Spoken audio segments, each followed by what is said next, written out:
DIY. All right, Punch, I got some questions, man. What you got? Man, you know, look. I know that you know how to maneuver this situation. I'm not gonna be messy. DIYers, I'm not here to be messy, but damn it, Dog, go in. I got questions, man. Look, where the hell does this start?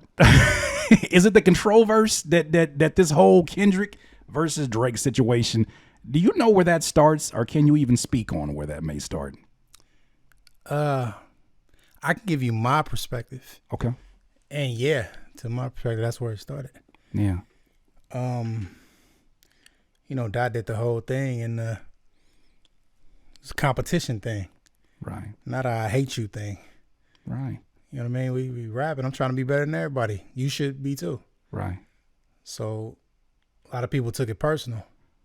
Why do you think that was missed, especially when we know this is a highly competitive environment? Dog, it was all the light skinned niggas.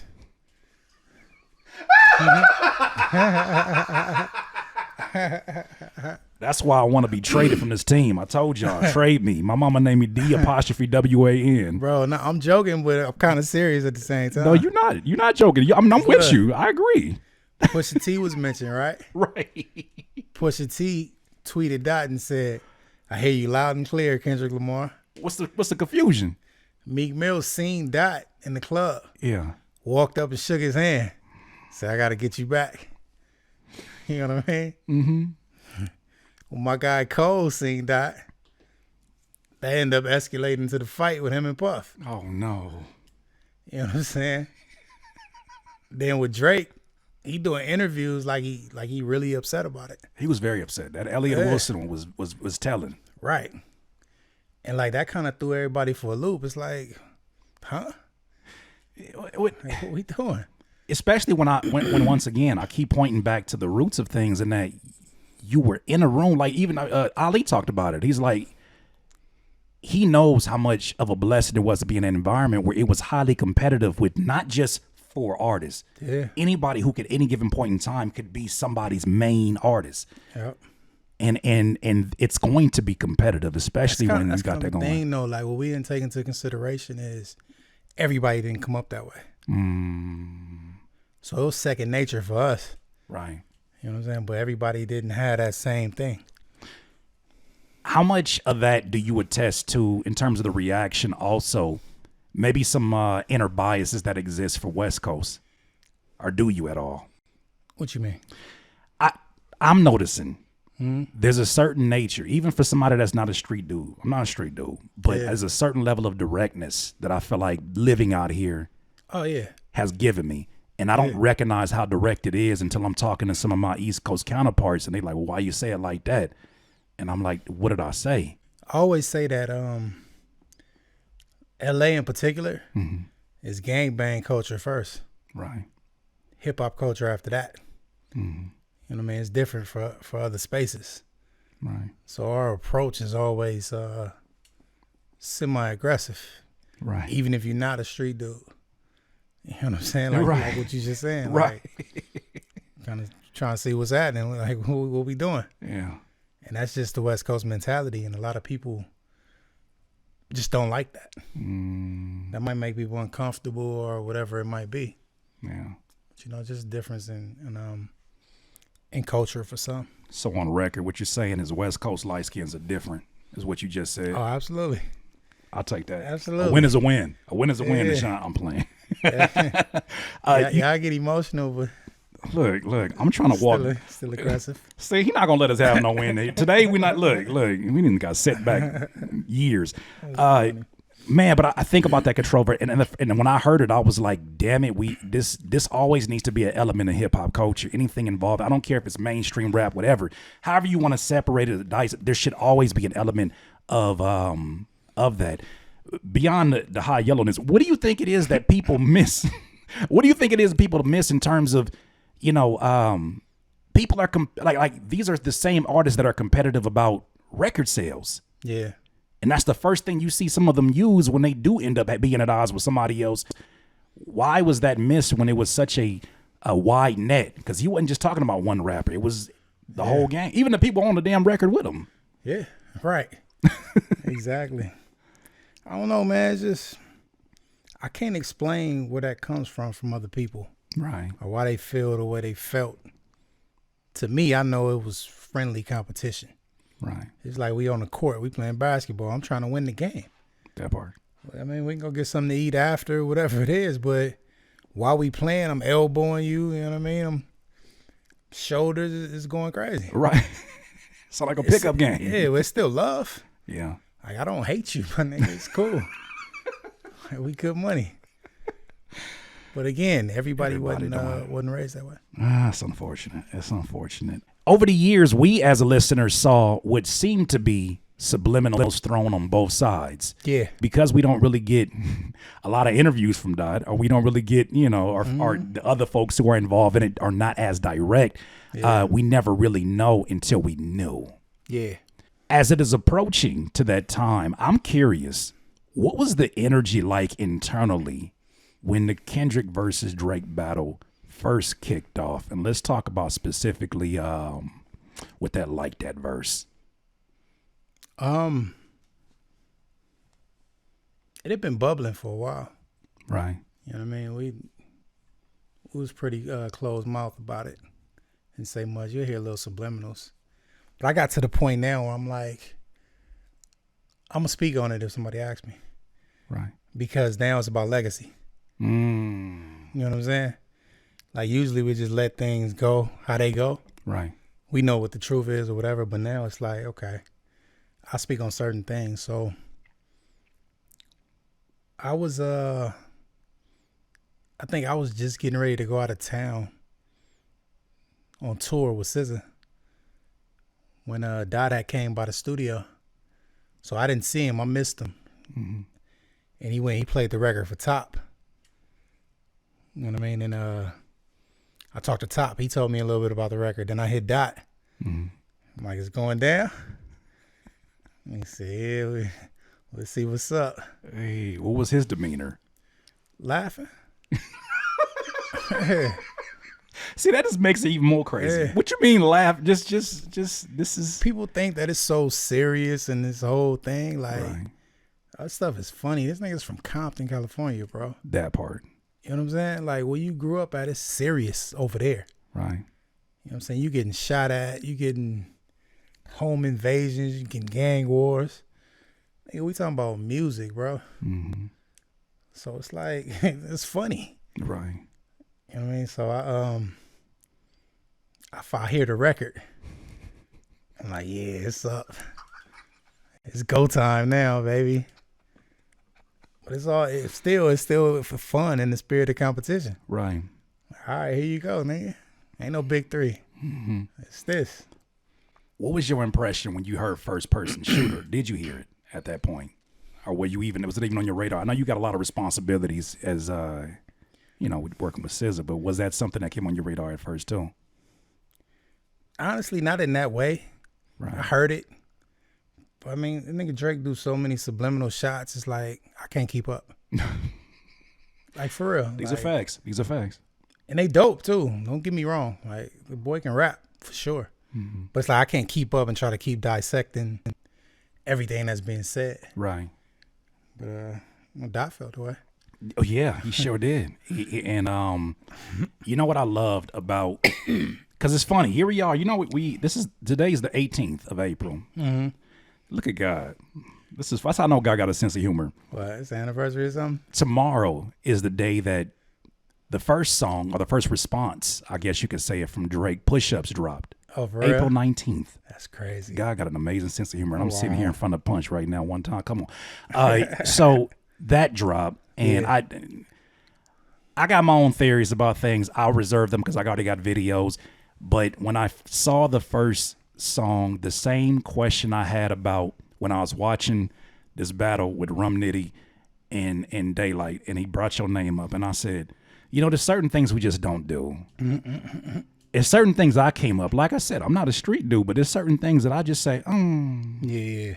Certain things you just don't do. And when I see things, my skin starts to crawl. Right. When I heard some of the things being said in push-ups, my skin starts to crawl because I'm like, now I don't think Drake was able to decipher the difference between when Dot says a friendly fade, yeah, and when things can get personal.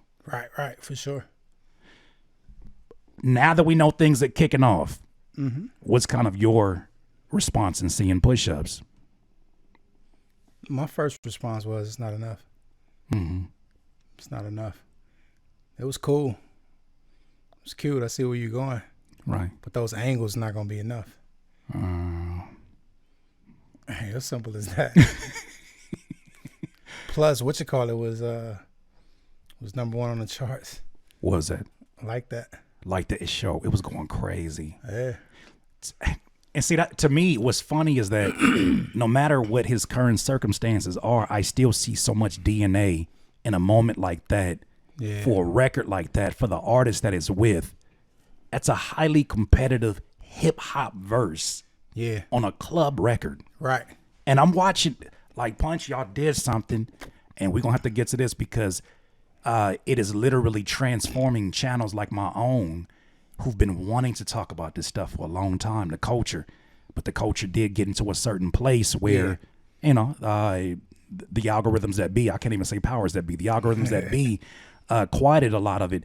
But when I started seeing all the videos popping up and I'm seeing demographics that I don't usually see, Yeah. bar for bar reciting what he's saying, I don't know how somebody doesn't see.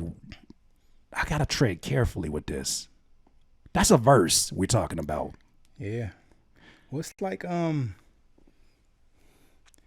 of the world powers that ruled the world Say again? actually seen when they was gonna face destruction. One more time. You said none of the world powers. Yeah, that was dominant at the time. Like if you look at anywhere from Babylon to Medo-Persia to Egypt, whoever, it was so powerful that they didn't see a situation where they would fall. So you kind of missed it. Right. I mean, you get into decadence and this whole thing, and before you know it, your whole camp's surrounded. As people are gassing that Push-Ups record, Yeah. and then we get a follow-up with the tailor-made freestyle, which at that point, I'm like, okay, what's going on here? To me, I read that as, okay, it sounds like someone might be getting nervous because it's too quiet on this side. I read it as his first mistake How so? because to me, it felt like a mockery of the West Coast. Absolutely. So when you do that, you're going to unite it. You know what I mean? Yeah. If it was any type of division or anything at that time, once you do that, Right. you're going to get all the people together. You're going to congregate them. Hearing an AI version of Tupac's voice delivered by that guy. I mean, I seen it and got cringe when I seen it because I said, there's no way in hell. Yeah. Mistakes are made in every battle. The added element that got me is some of the things that you see in the political sphere now entering the hip hop media sphere. Yeah. And now you're getting a pushback with a lot of different outlets Yeah. that are trying to help a moment. If I'm speaking to specifics, I remember DJ Academics was counting down days and saying, 3 days since, we haven't seen a response. In the back of my mind, Punch, I said it in a video, I said, after this tailor-made, I said, good God, you're going to get a master class coming up. Yeah. I saw the way y'all worked. And that you know what? And you privy to that. Everybody else didn't see that. Yeah. And everybody think we don't put out enough music. So they took that as some sort of weakness, as if nobody's working. Even if you go back to it, right? Yeah. That put out an album every year and a half Right. for years, all the way up to Damn. Right. You know what I'm saying? The only delay was Big Steppers. Big Steppers is right. Okay. In that time, we had a full pandemic. Right. You know what I mean? Which people don't account for. Right. So it's like you got to give at least 3 years to that. Because you don't know the state of what's happening, what's going on with the world. Right. So from that, the narrative became, you don't put out enough music. Like, oh, you didn't do the history. Yeah. You missed the whole thing. This is why we're jumping around, because now I get to put a pin in this and say, I remember when Dot was dropping music all the fucking time on Two Dope Boys. Absolutely. And it was like it was to the point where he would have a single for his single for his single. Yeah. If you want to look at it from the old terminology of a music industry, putting out music was never the issue. Never. And it's still not the issue. Right, we see that now. Yeah, right?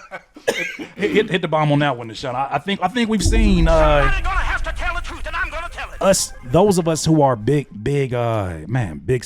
fans of what Kendrick does, and man, it's dope for me to be able to separate me getting to know the person, but then also getting an opportunity to enjoy this and be like, what I went to Pac for.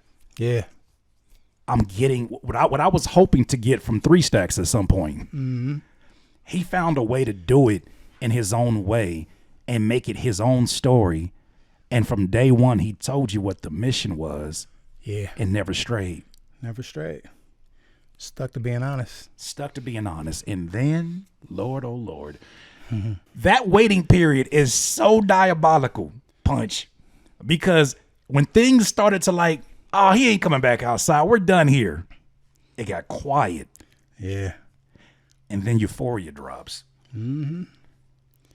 I'm sure that you heard Euphoria beforehand. What's crazy is, like I said, I had to go on tour. Oh, you had to go on tour. That's right. Okay. So I'm in Australia when it kick off. Wait a minute. Slow it down. You're in Australia. Yeah. The irony. Continue. That's hilarious. So we out there, SZA doing her shows. And I called Dot like, yo, I need to hear this record. Because we had been talking about it. Mm-hmm. I was like, I'm going to fly home. So we had a gap of about, I think, 3 or 4 days between shows. Right. I took that flight from Australia all the way back home. Oh, wow. Went to the studio. He pulled up on, it was a Room Full of Mirrors session. Yeah. He pulled up. I played the whole Room Full of Mirrors album first. Yeah. Then I made everybody leave. You made it. Yeah. No pushback. I know folks had to put their ear to the door or It something. was funny. Everybody left right when in the booth. Yeah. A huge booth. And he played me the joint. It was playing through the earphones in the booth. Oh, so they could. Oh, So everybody wow. heard it anyway. So they had to act like they didn't hear nothing. Like, Yeah. whoa, wish I could hear that record. Bruh. There was rumors that there was an 18-minute version of that. Had you ever heard anything about that? I don't know the length, but it was definitely longer. There was Yeah, it was definitely longer than the version that the world got. yeah. So it was a lot of stuff that didn't make it on there. What perspective can you give us about? Look at he over here tripping out. What perspective can you share with us about the version we never heard?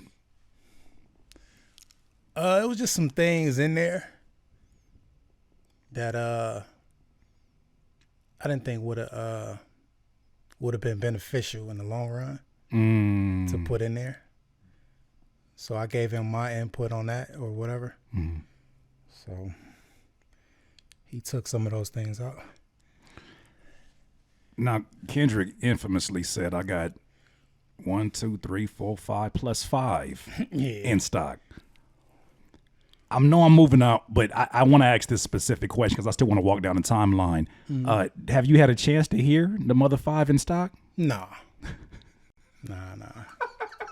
Okay, so moving along the timeline, and then what is the next one we get? We get. He has that Buried Alive. That's the one I was talking about. I know I always missed that one because I didn't listen to that one. That's the one I didn't listen. At this point, I said. I have this theory, and I'm just going to put it out there. I'm not putting words in your mouth, but I have this theory that he started just dropping shit to see what Dot was going to do next because he wanted to see his damn self. Man. Because this was pure cinema. Maybe. I don't know. I know it's tough when you engage like that. Right. To deal with silence. Because silence become a whole different enemy. Right. That's the Absol calling, by the way. Yeah. Should I go ahead and... You mind? Nah, for sure. Hello? Hello, Absol?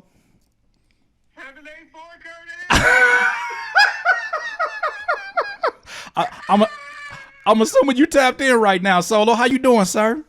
Oh man, I'm doing.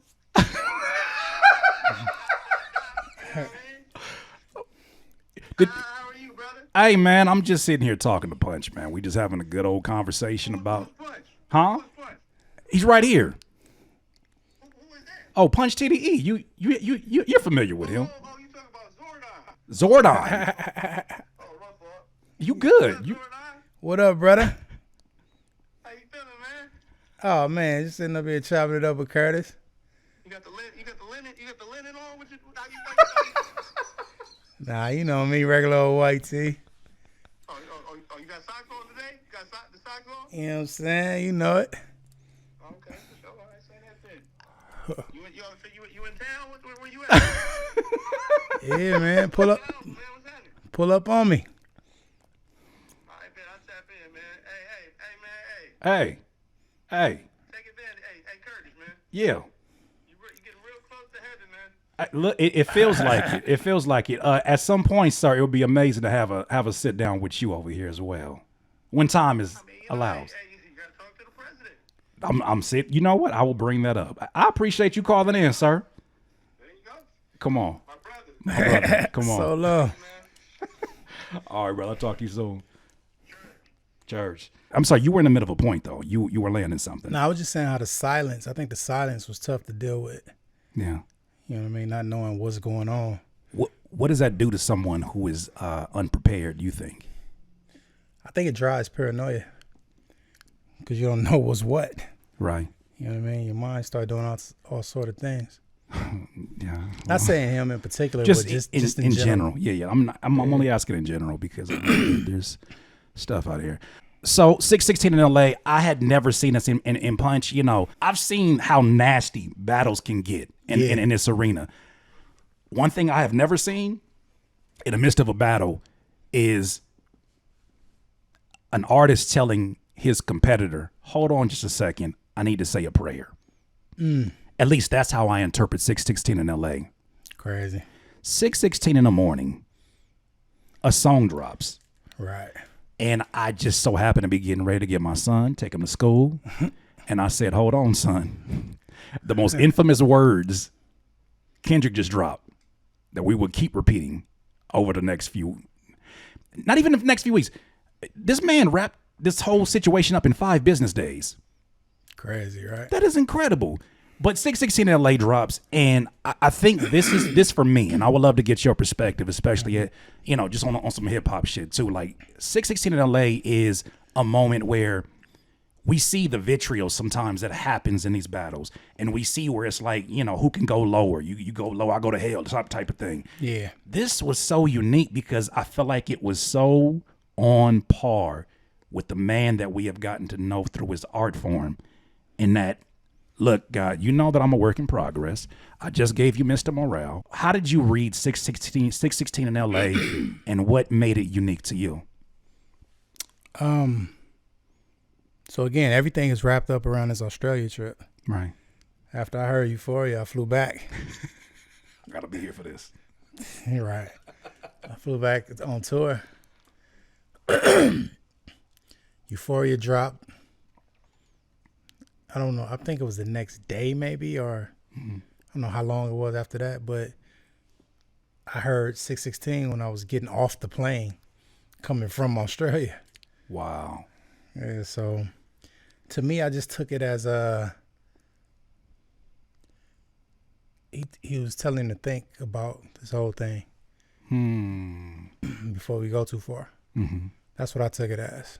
It's like, just, think for a second. Right. You know what I mean? I'm telling you certain things, like, really think about where you want to go. I know I skipped a step, but that to that warning, okay, to that warning, there were certain lines that have been crossed by Drake, in my opinion, and we're especially knowing from where we're from. Yeah, and just really just as men in general. Yeah. When you get the family involved in some of these narratives, when you literally speak on family and business partners, and you say all of these things that you're saying, I just remember just sitting there shaking my head Yeah. and saying, I just don't know if the guy understands who he's in a battle with. Yeah. But again, I don't think when you so successful at certain times, Right. I don't think you see everything. I don't think you take the time to really consider what's what. You don't think it makes you more because you I'd said it before. I seen a picture of you, Jay-Z, and Bill Clinton. Right. And you looking real comfortable because you like, I'm supposed to be here. Yeah. You've seen some of the most elite performers in their arena. You are one of those, right? Like you are, to me, one of those. You when they talk about Barry Gordy, like you have to talk about a lineage of folks who have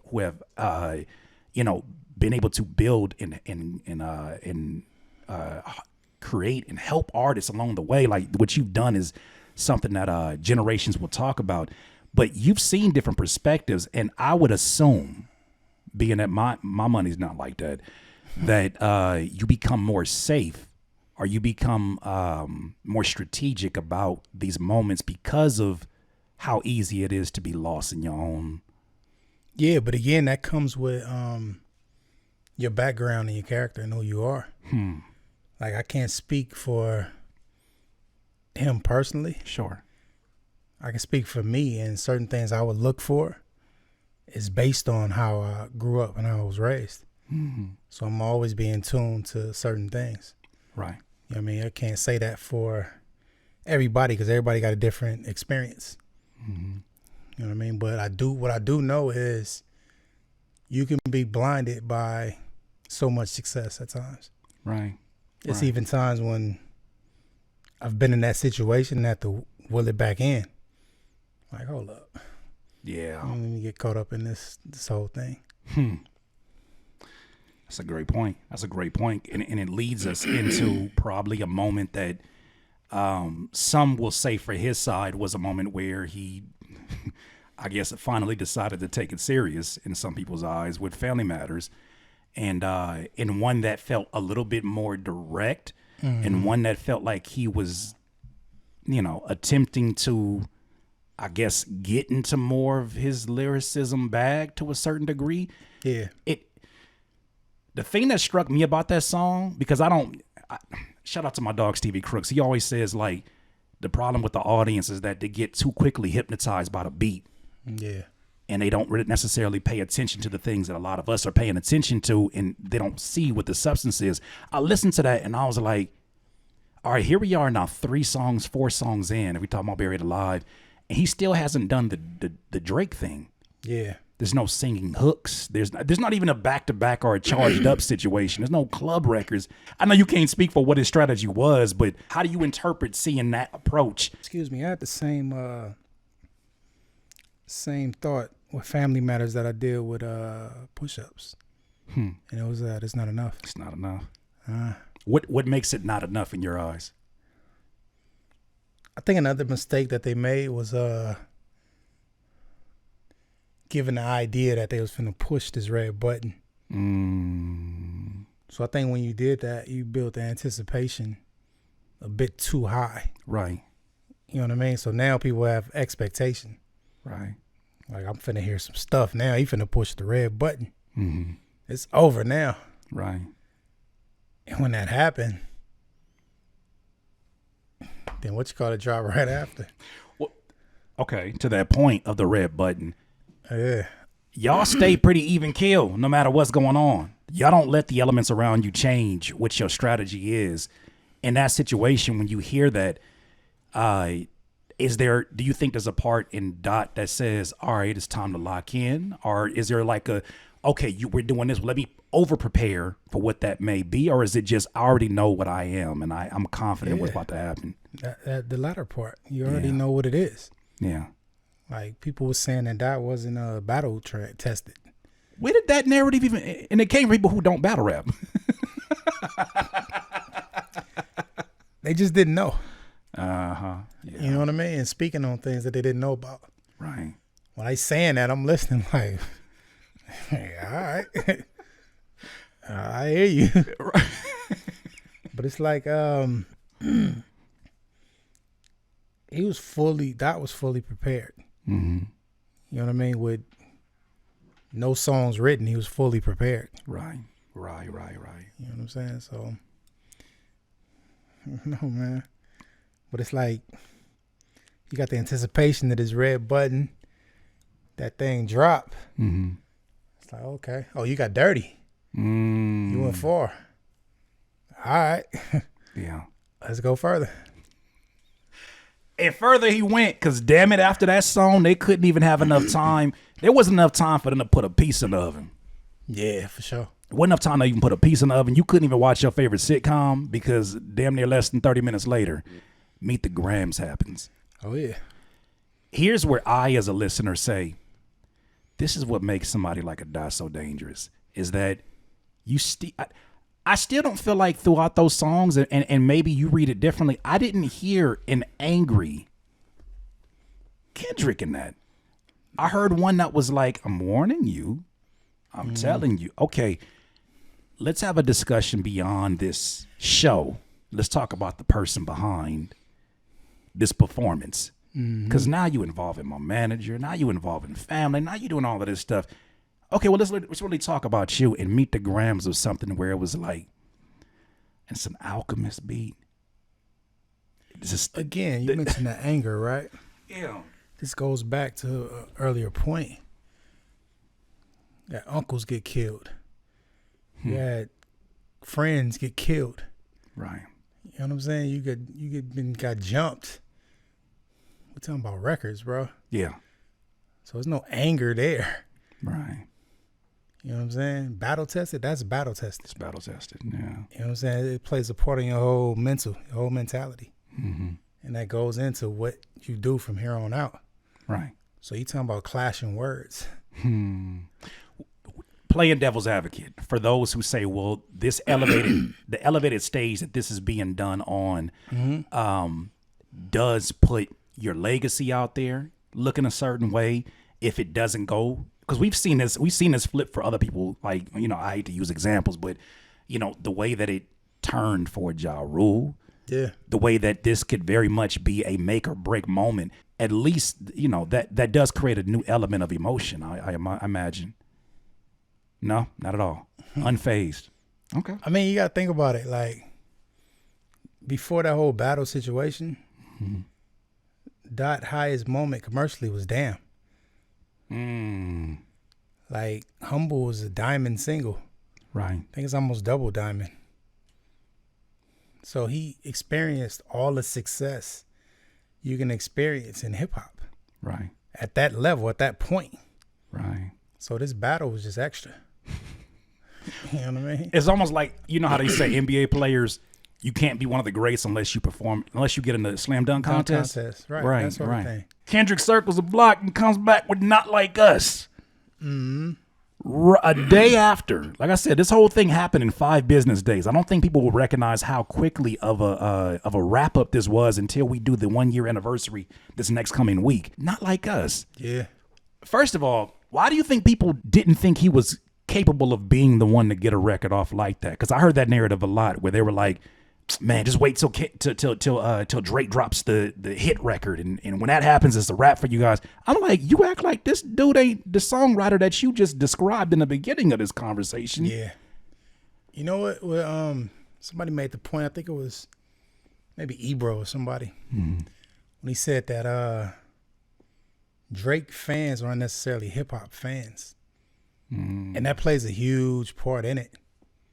Okay. So a lot of the talking points and ideas is not based on hip hop, but it's based on love for Drake. Damn. Wow. You know what I'm saying? So it's like, if we love hip hop and we have a certain kinship within that, right, we're going to be able to admit where our favorite was wrong at some point. Sure. You know what I'm saying? The other guy that ain't our favorite was better, or whatever that might be. He didn't have it that day. Right. That don't happen with a lot of Drake fans because they love him to death. Yeah, he can't do no wrong. And that's just it, which I feel that. Cool. Right. Great. But it's like, I think that's where that narrative came from, and it's based on back to back. You know what I'm saying? The song or the song. The song itself. Okay. Drake's song back to back. Right. That's when he got Meek with that. Right. You know what I'm saying? And people was waiting on history to repeat itself with that joint. That's why it's so funny when I look at some of the Easter eggs. He said, back to back. I'm gonna get back to that for the record. I said, when I see things like that, like, okay, here's a question I have because, you know, no disrespect to my dog DJ here, but he kind of like killed a lot of the conspiracy theories of like, when he said this, he meant this, and da-da-da-da, and da-da-da-da. Yeah. And he kind of was like, man, he ain't really, you know, on all that stuff. And I said, respectfully, Cap, because I've been around y'all. And I've talked to y'all. Last conversation I had when I went to go visit even the homie Daylight, the casual conversations we have are not normal conversations. And I can only imagine what it's like in the family dynamic at TDE. I saw some of these. Y'all are brilliant minds. Appreciate that, brother.